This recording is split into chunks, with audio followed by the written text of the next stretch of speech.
Je le dirai peut-être pas comme vous voulez, mais je vous dirai ce qui s'est passé, selon mes mots. Bien sûr, dites-nous. Alors je dis donc que certains partis politiques ont estimé à un moment donné qu'ils devaient appartenir au Front commun. Ils y sont allés, nous pas. Aujourd'hui, la présidentielle est derrière nous. Moi j'estime que quand vous ne regardez plus dans la même direction, soyez honnête. C'est ce que moi je vous demande. Oui, c'est ce que, vous ne regardez plus dans la même je suis en train de vous dire. Quand vous ne regardez plus dans la même direction, soyez honnête. Et puis, séparez-vous calmement, sans bagarre. C'est ce que j'essaie de faire. À un moment donné, le PDC-RDA est allé au Front commun, sans même nous dire au revoir. Sans même nous dire au revoir.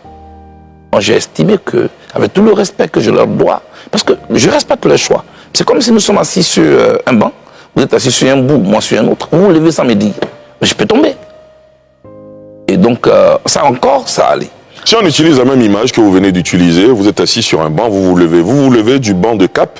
Est-ce que Simone Gbagbo s'est levée du banc? Elle est informée. Elle est informée? Ah oui, elle est informée. Elle a acquiescé? Elle a approuvé votre démarche? Non, ce n'était pas une permission que moi je lui ai demandé. Je l'ai informé de la décision de mon parti. Elle s'est quand même prononcée. Je n'ai pas demandé qu'elle se prononce. Moi, je suis venu l'informer de la décision de mon parti.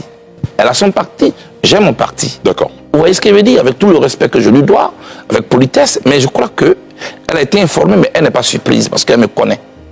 Elle savait jusque-là que je n'étais plus loin de la porte de sortie. Vous pensez qu'elle va vous emboîter le pas, elle aussi, en sortant de Cap-Si?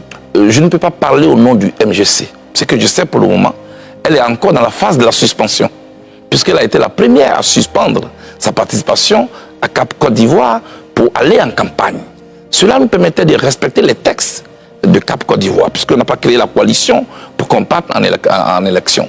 Voilà, donc elle a son parti politique qui aura le temps de se réunir, faire le bilan de la présidentielle et puis bon, prendre la décision idoine. Mais pour l'instant, ce que les Ivoiriens doivent savoir, c'est que le Congrès panafricain pour la justice et l'égalité des peuples en toute liberté ne fait plus